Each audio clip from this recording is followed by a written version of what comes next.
सभी साथियों को एक बार फिर वीर कोचिंग क्लासेस में आपका स्वागत करता हूं। कल हमने राजस्थान एक परिचय पार्ट फर्स्ट को आपके बीच YouTube पे रखा और आपने हमें उत्साह दे करके उस वीडियो को आपने देखा और हमारा उत्साह को बढ़ाया। इसलिए बहुत बहुत मैं आप सभी का तहे दिल से स्वागत और धन्यवाद करता हूँ। आज हम राजस्थान जीके का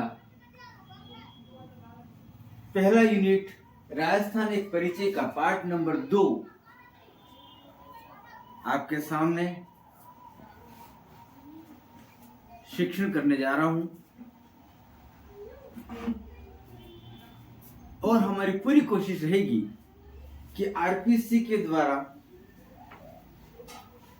जितने भी क्वेश्चंस यूनिट के आधार पर निकलते हैं उनको हम क्रमबद्धता के आधार पर आपके समक्ष लिखूं और जब ये यूनिट्स खत्म होंगे उसके बाद हमारा एक वीडियो और होगा जिसके अंदर राजस्थान एक परिचय को लेकर के जब से आरपीसी आयोग बना है और उसने कंपटीशन एग्जाम को लेना शुरू किया है तब से लेकर के जितने भी एग्जाम्स हुए हैं और उसमें आने वाले प्रश्नों का जो समावेश है वो हम आपको यहाँ पर वीडियो के माध्यम से बताएंगे और संभावित प्रश्न और कैसे बन सकते हैं, क्या परिवर्तन आयोग कर सकता है, वह जो चीजें हैं वो हम स्वतः ही यहाँ पर वीडियो के माध्यम से हमारे शिक्षण कार्य में हम प्रदर्शित करेंगे। एक वचन मुझे याद आ रहा है कि मेहनत नहीं करने वाला व्यक्ति गरीब होता है और समय पर मेहनत करने वाला व्यक्ति धनी बन जाता है। साथियों, ये जो कंपटीशन एग्जाम की तैयारी जो है वह कोई कक्षा 9, 10, 11, 12 या कॉलेज या ट्रेनिंग्स में पास होने के लिए नहीं है। ये जो पढ़ाई जो है वह पैसे कमाने के लिए है, धन को कमाने के लिए है। अगर आप सही समय पर सही तरीके से आप मेहनत करेंगे तो सफलता आपके कदमों को चूमेगी। मैंने कल भी कहा था कि खामोशी से मेहनत करो, सफलता शोर मचाएगी। हम बीच बीच में आपको मोटिवेट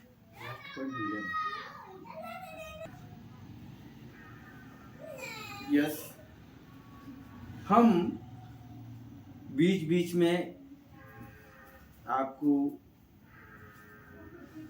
अध्ययन कैसे करना है, क्या करना है, उसको लेकर के भी हमारे अनुभव को शेयर करेंगे। ये प्रतियोगिता परीक्षा जो है वो कोई कॉलेज स्तर की पढ़ाई नहीं है। ये जो पढ़ाई जो है वह आपको लॉन्ग टाइम तक एक पैसा देने वाली कमाई है।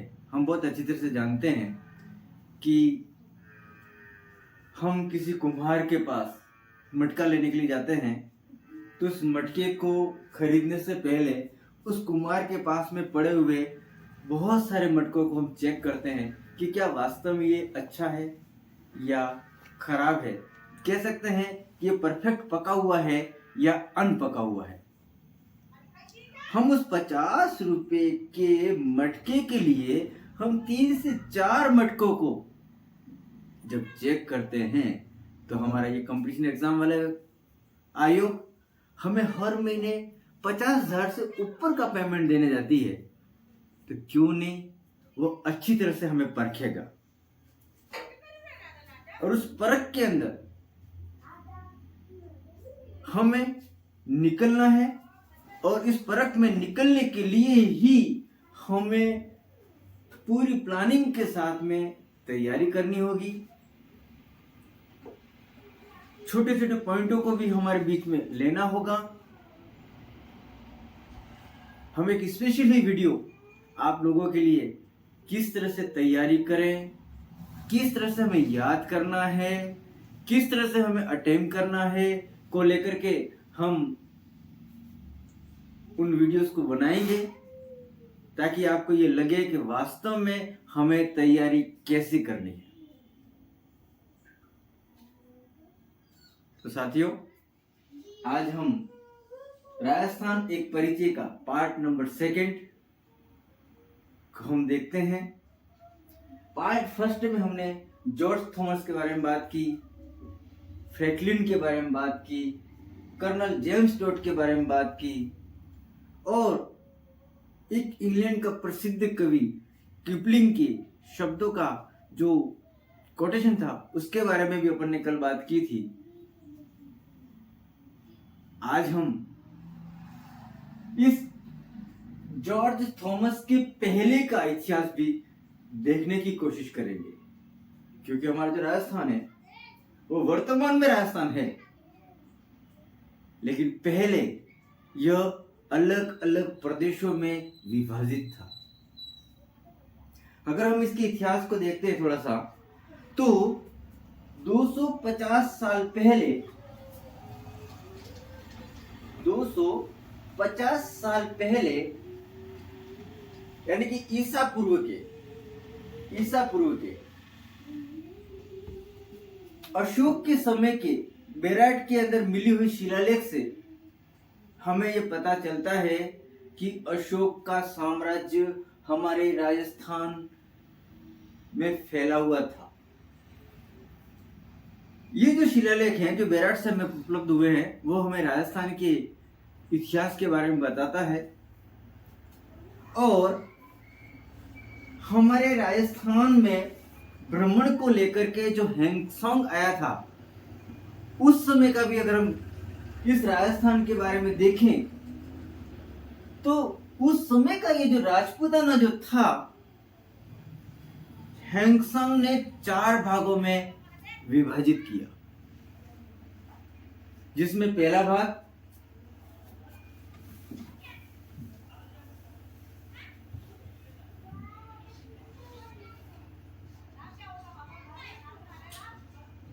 बीकानेर एवं शेखावटी प्रदेश,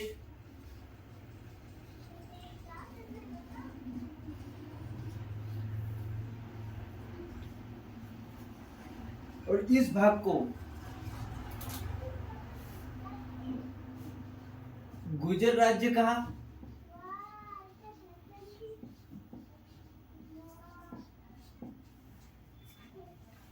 दूसरा वाला भाग उस समय का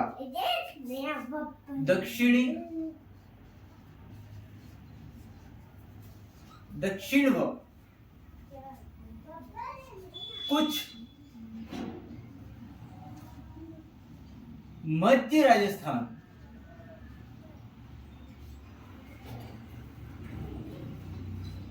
को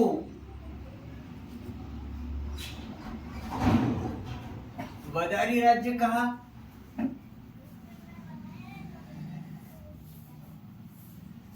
तीसरा भाग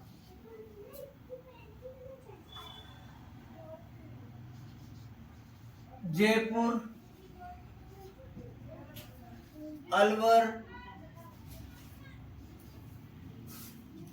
तथा टोंक क्षेत्र को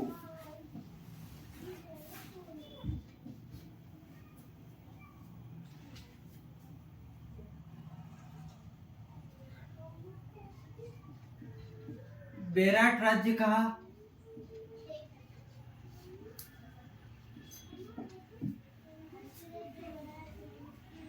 और चौथा भाग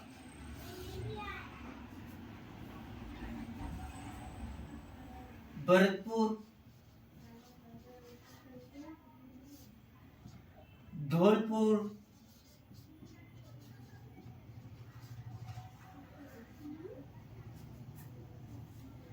व करौली वाला क्षेत्र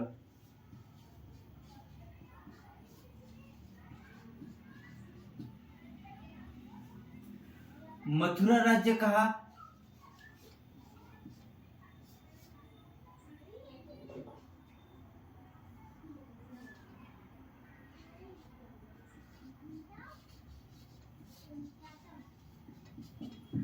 और 5वें नंबर का जो भाग है अजमेर राज्य,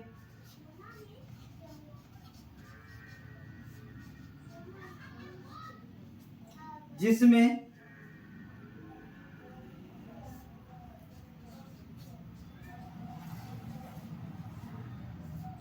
कोटा, झालावाड़,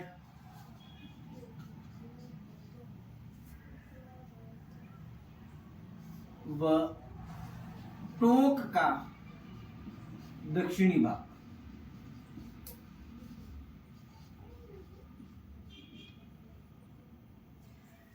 इस तरह से चीनी यात्री हैंगसांग ने राजपूताना राज्य को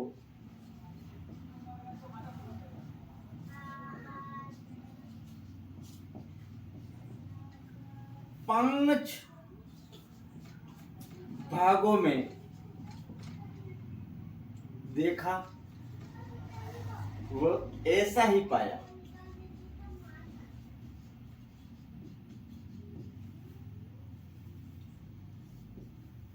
देखिएगा, चीनी यात्री हैंगसांग ने जब हमारे राजस्थान का भ्रमण किया, आप अच्छी तरह से जानते होंगे कि हैंगसांग जो था वह हमारे भीलमाल के अंदर आया था। तो इस यात्री ने इस राजपूताना राज्य को 5 भागों के अंदर, 5 क्षेत्रों के अंदर विभाजित देखा। बीकानेर एवं शेखावटी प्रदेश जो हम बोलते हैं, उस समय में ये गुर्जर राज्य था। दक्षिण व कुछ मध्य राजस्थान को वदाई राज्य कहा जाता था। जयपुर, अलवर तथा टोंक क्षेत्र को बेराट राज्य कहा जाता था। भरतपुर, धौलपुर व करौली वाले क्षेत्र को मथुरा राज्य कहा जाता था। और अजमेर राज्य के अंदर कोटा, झालावाड़ और टोंक का दक्षिणी भाग हुआ करता था। इस तरह से हमारा जो राजस्थान, जो कि उस समय जो राजपूताना राज्य था, वह 5 भागों में विभाजित था। इन 5 भागों के अंदर राजा अपना अस्तित्व लेकर के बैठे हुए थे। इस राजाओं ने भी इन भागों के अंदर कहीं न कहीं राजधानियां बनाई होंगी। अब थोड़ा सोचिए, क्या आपने कभी सोचा है कि गुर्जर राज्य की राजधानी कौन सी हो सकती है? वदाई राज्य की राजधानी कौन सी हो सकती है? मथुरा राज्य की राजधानी कौन सी हो सकती है? अजमेर राज्य की राजधानी कौन सी हो सकती है? जो आज आप राजस्थान का नक्शा देख रहे हैं, वो उस समय राजस्थान का नक्शा नहीं था।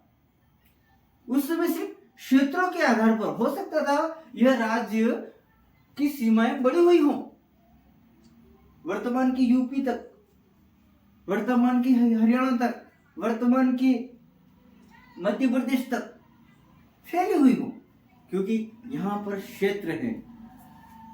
क्योंकि राजा अपनी ताकत को लेकर के अपनी सीमाओं को बढ़ाते रहते थे। आइए हम उस पुराने राजस्थान का, उस राजपूताना का राजधानी कौन सी थी, उसको लेकर के हम देखते हैं। तो जांगल देश की राजधानी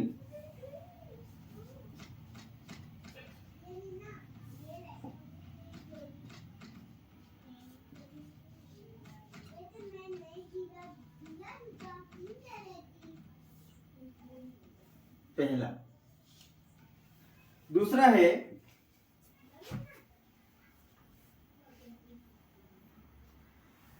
शिवी,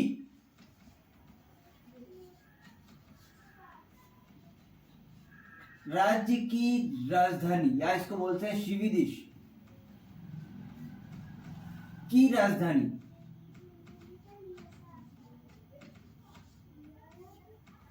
तीसरे नंबर पर सुरसेन राज्य की राजधानी।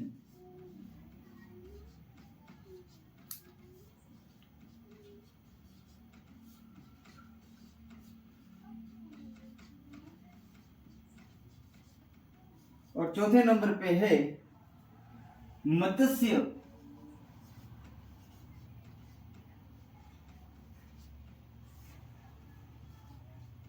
राज्य की राजधानी। और पांचवा है कुरुक्षेत्र की राजधानी।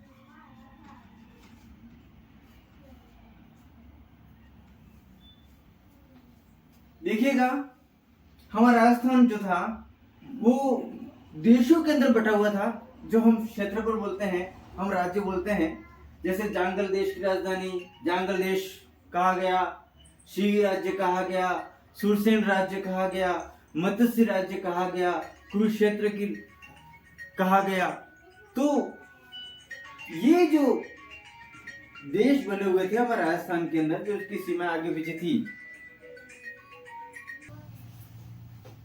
इस राजपूताना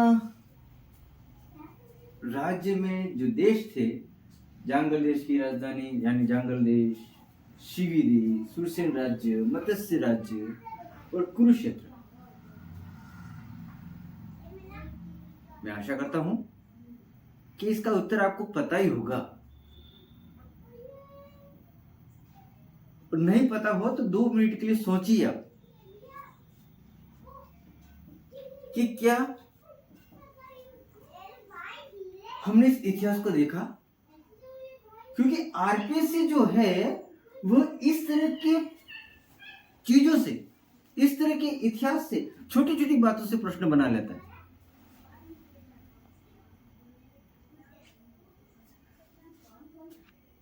चलिएगा, आप सोच रहे होंगे, लेकिन हम आपको बता ही देते हैं।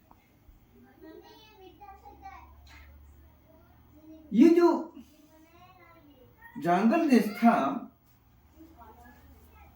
हमारे राजस्थान के अंदर, और इस जांगल देश की जो राजधानी थी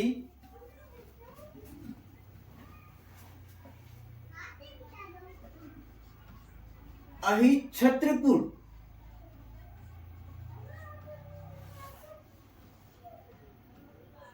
थी। और अहिच्छत्रपुर को वर्तमान में हम नागौर कहते हैं साथियों। जांगल देश की राजधानी अहिच्छत्रपुर, जो वर्तमान में नागौर जिला है। शिवी राज्य, जिसे हम मेरपाट भी बोलते हैं, और इसकी राजधानी मध्यमिका।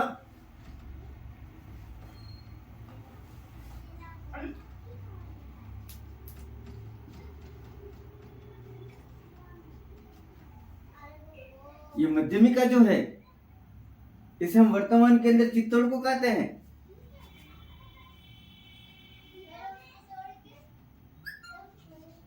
नगरी चित्तौड़।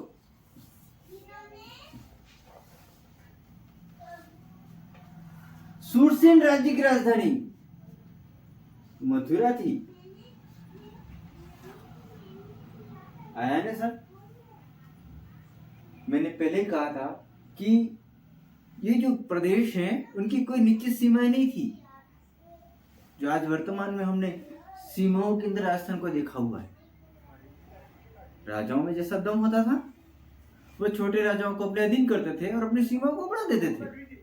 आप देखिए, अगर आज हम देखें तो मथुरा यूपी के अंदर है, लेकिन हम देख सकते हैं कि राजस्थान के इस सुरसेन राज्य जो था वह मथुरा तक फैला हुआ था, मथुरा तक फैला हुआ था। चौथा नंबर पे है मत्स्य राज्य की राजधानी विराट, और जिसे हम बेराट भी बोलते हैं, और ये कहाँ है? जयपुर में। और कुरुक्षेत्र की राजधानी इंद्रप्रस्थ, इंद्रप्रस्थ।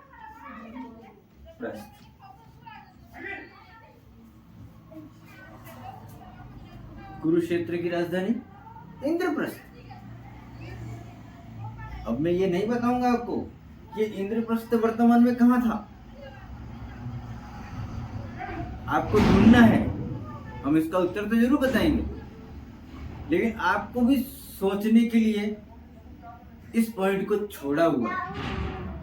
हमने 4 तो बता दिए, जंगल देश की राजधानी हरिछत्रपुर, शिवी राज्य जिसे मेरपाट बोलते हैं की राजधानी मध्यमिका, सुरसेन राज्य की राजधानी मथुरा, मत्स्य राज्य की राजधानी बेराट और कुरुक्षेत्र की राजधानी इंद्रप्रस्थ।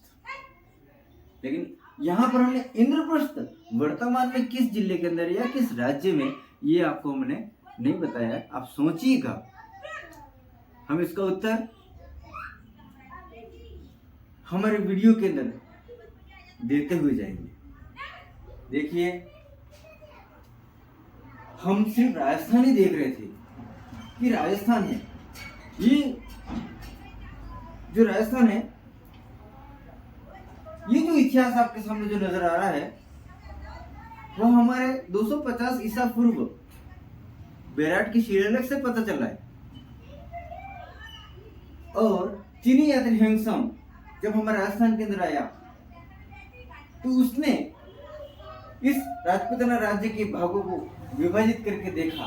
उससे हमको ये पता चलता है कि ये जो राजस्थान जो है, यानी कि जो राजपूताना कहलाता था, वो अलग अलग भागों में विभाजित था, देशों के अंदर बोला जाता था और इनकी राजधानियां हुआ करती थी। और ये जो जांगल देश, शिवी राज्य, सुरसेन राज्य, मत्स्य राज्य, कुरुक्षेत्र के राज्य, ये जो बोला गया है, इन देशों के अंदर भी भौतिक स्वरूप के आधार पर, अपन किसी गांव में रहते हैं ना, तो गांव के अंदर भी हमें वो अलग अलग खेतों में जाने के लिए, अलग अलग मोहल्लों में जाने के लिए हम बोलते हैं कि यह भाई ये वाला क्षेत्र है, ये जो है वो ये वाला क्षेत्र है, ये जो है वो ये वाला क्षेत्र है। वैसे ही इस देशों की जो सीमाएं हैं, उन सीमाओं के अंदर जैसा भौतिक स्वरूप है, चाहे उसमें पहाड़ हो सकते हैं, नदियां हो सकती हैं, झीलें हो सकते हैं, मिट्टियों के प्रकार हो सकते हैं, उपज के आधार पर, पशुपालन उत्पादन के आधार पर, सभ्यताओं की आधार पर, बस्तियों के आधार पर जो नाम विकसित हुए वो इन्हीं देश के राज्यों के अंदर की स्थितियों पर बने हुए हैं। हम देखते हैं ना, ये ढूंढाट प्रदेश है, ये जांगल प्रदेश है, ये जो है वह हमारा बागड़ प्रदेश है, ये हमारा मेवाड़ प्रदेश है, ये हमारा हाड़ौती प्रदेश है, ये हमारा शेखावटी प्रदेश है। लेकिन ये शेखावटी प्रदेश, ये मेवाड़ प्रदेश, ये है ना हाड़ौती वल्लभ प्रदेश, ये है ना अद्भुत प्रदेश, ये जो प्रदेश थे वो इन्हीं देश के राज्यों के अंदर के भौतिक स्वरूप के आधार पर बने हुए क्षेत्र हैं।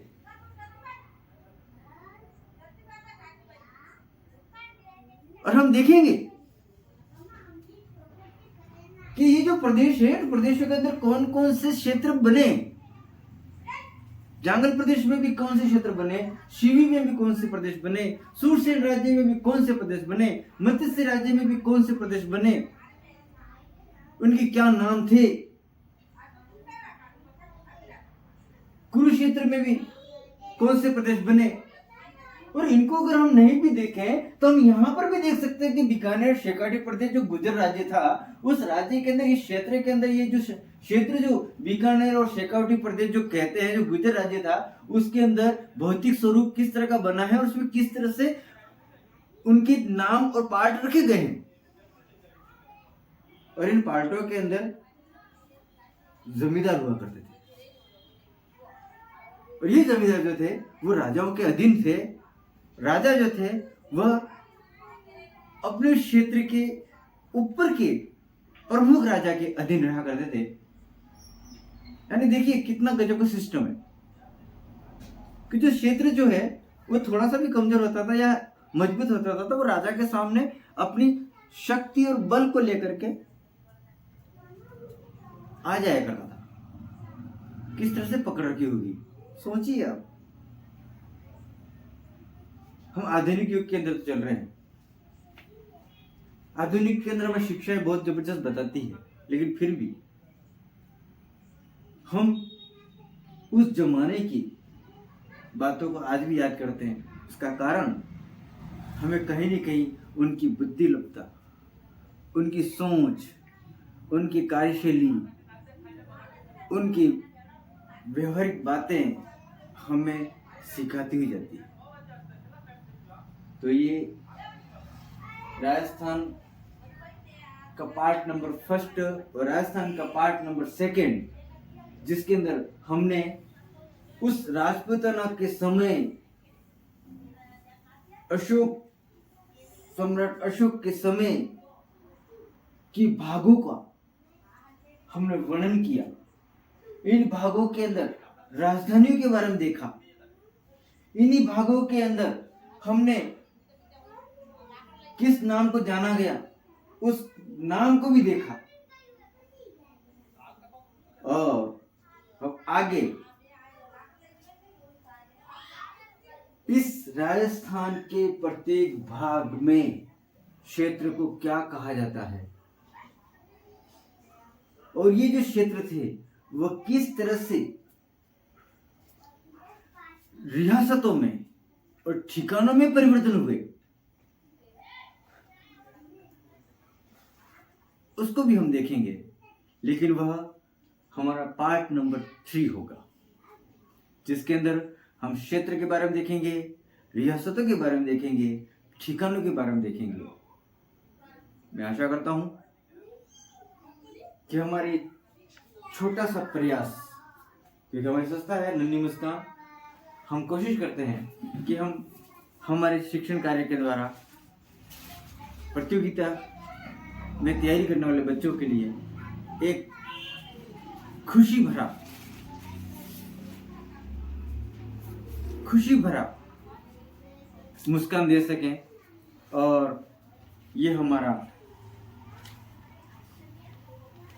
पैम्पलेट है वीर कोचिंग क्लासेस का, जिसमें अनुभवी अध्यापकों के द्वारा शिक्षण कार्य करवाया जाएगा। कोई शुल्क नहीं है। YouTube पर ये वीडियोस लोड हो रहे हैं और ऑफलाइन के अंदर अगर कोई बच्चा हमसे पढ़ना चाहता है और सुनना चाहता है, देखना चाहता है, तो उसके लिए हमने सिर्फ मेंटेनेंस को लेकर के लॉन्ग टाइम रजिस्ट्रेशन लिया है और 2100 रुपये रखा हुआ है, ताकि हम उसका मैनेजमेंट सिर्फ कर सकें। बाकी क्लासों का कोई चार्ज नहीं है, क्लास एकदम फ्री है। वो जितनी बार भी पढ़ना चाहे वो यहाँ आकर के बैठ सकता है, पढ़ सकता है। ये क्लासों को, यानी कि इस चैनल को, वीर कोचिंग क्लासेस को ज़्यादा से ज़्यादा लाइक करें, कमेंट करें ताकि हमें और हौसला बढ़ता रहे। मैं आपको बताना चाहता हूँ कि हमारी जो क्लासेस चलेंगी, अगर इस क्लासों को सही ढंग से एनालिसिस करने की किया, देखा, समझा और नोट्स बनाया, मैं दावे के साथ कह सकता हूं कि इस क्लासों से छोटी से छोटी पोस्ट पर निकलने वाली आरपीएससी का एग्जाम का क्वेश्चंस भी बाहर आएगा और प्रशासनिक अधिकारी बनने के लिए निकलने वाला प्रश्न भी इन्हीं क्लासों से बाहर आएगा। यहाँ पर हमने किसी भी प्रकार का भेदभाव नहीं रखा है कि हम इस कंपटीशन के लिए इस तरह की तैयारी करवाएं या इस कंपटीशन को लेकर के इस तरह की तैयारी करवाएं। यहाँ पर ऑल इन वन है, ऑल इन वन है वीर कोचिंग क्लासेस का। अगर आप पटवारी की तैयारी करते हैं, पटवारी में काम आ जाएगा। अगर आप आरएस की तैयारी करते हैं तो आरएस में काम आ जाएगा। GK it 100%। आरएस पटवारी लिखो। तो ये जो क्लासेस होंगी उसमें फ्यूचर से लेकर के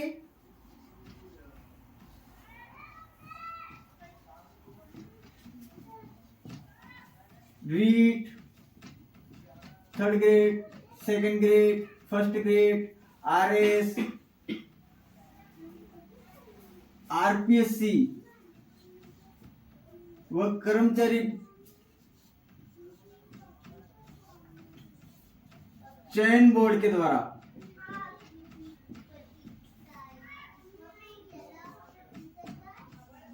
ऑल एग्जाम का जीके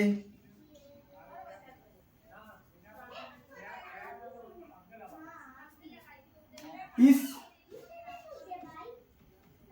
क्लास में होगा, जिससे आप पटवारी में भी हो सकता है वो क्वेश्चन आ जाए जो हम यहाँ बता रहे हैं, हो सकता है वो रीड में आ जाए, हो सकता है आप सेकंड की तैयारी कर उसमें आ जाए, हो सकता है आप आरएस जैसी फाइट तैयारी कर रहे हैं उसके अंदर आ जाए। क्योंकि आप सोच रहे होंगे कि सर जो हैं वो ये इतने सारे राज्य क्यों बता रहे हैं। हो सकता है ये पटवारी में हो सकता है किसी कर्मचारी का किसी और ऐसा एग्जाम हो जिसके अंदर इससे प्रश्न बन करके आ रहा हो। हमारी कोशिश है कि जीरो से लेकर के प्रशासनिक अधिकारी तक कि जो आरपीएससी और चयन बोर्ड अपने पेपर का निर्माण करती है वो हमारे क्लास के माध्यम से उसे मिल जाए और अलग अलग किताबों को टटोलना या ढूंढना न पड़े, बल्कि हमारी क्लास ही के अंदर वो सभी चीजें समाहित हो जाए, सम्मिलित रूपरेखा शिक्षण मिल जाए। बहुत बहुत धन्यवाद आपको। हमारे इस चैनल को ज़्यादा से ज़्यादा शेयर करें, कमेंट करें, ताकि हम पूरे उत्साह के साथ यूनिटी को लेकर के, क्वेश्चंस को लेकर के आपके सामने पेश होते रहें और आपकी समस्याएं जो हम जानते हैं बहुत अच्छी तरह से कि बच्चा किस तरह से एग्ज़ाम के अंदर विचलित होता है, उसके ऊपर फोकस रखते हुए हम क्लास को ले रहे हैं और बहुत अच्छी अच्छी मोटिवेशन वीडियोस भी बनाएंगे ताकि आपका मनोबल बढ़ता जाए और आप सफलता की ओर कदम बढ़ा जाए और अपने जीवन के अंदर जो आपने सोचा है उसमें जीत जाए। Thank you.